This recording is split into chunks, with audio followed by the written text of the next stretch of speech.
He had grease on his hands, debt on his back, and barely enough money to buy dinner. She rode in on a sleek machine, lost, silent, and stunning, asking only for directions. He had no idea the woman in ripped jeans and dusty boots was worth billions, and that his act of kindness was about to change his life forever. In a forgotten town where the sun sets behind rusted rooftops and opportunity dries up like summer rain, lived a mechanic named Ray. Ray had a heart bigger than his bank account. His garage, barely holding together, was more like a sanctuary for old engines and broken dreams. He barely made enough to cover rent, but he never turned anyone away. One blistering afternoon, just as he was closing shop, a roar echoed from the highway. A motorcycle, black, powerful, clearly expensive, came to a slow stop in front of his garage. The rider pulled off her helmet. She wasn't what he expected. No entourage, no fancy gear. Just a woman in worn boots, a tank top, and a calm expression that somehow held both mystery and exhaustion. "I'm lost," she said. "No GPS, no signal. Can you help?" Ray nodded. He offered her a cold drink, pulled out an old map, and pointed the way. "You're about 2 hours off course. Roads are a mess this season." She thanked him and turned to leave. But her bike didn't start. The battery was dead. Ray looked at it, then at her. She didn't ask for help, but he offered anyway.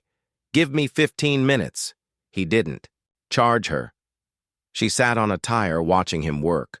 There was something about Ray, the way he focused, the way he treated her like any other traveler. "You don't know who I am, do you?" she asked. Ray laughed. "No." "Should I?"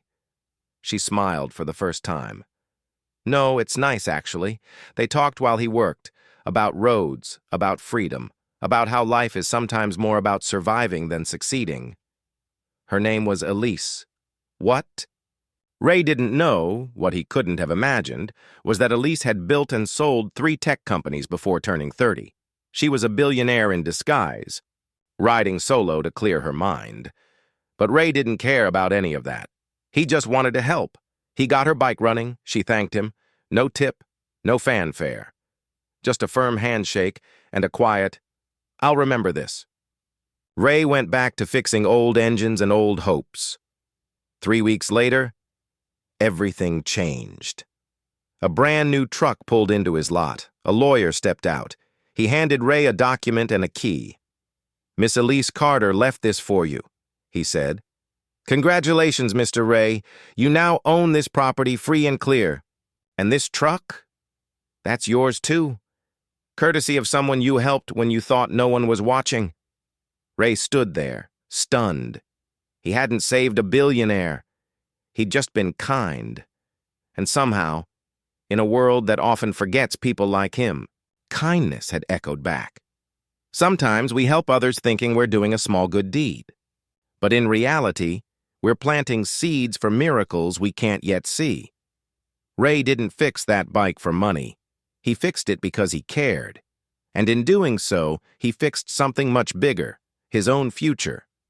Kindness isn't a transaction, it's transformation, waiting to bloom when you least expect it.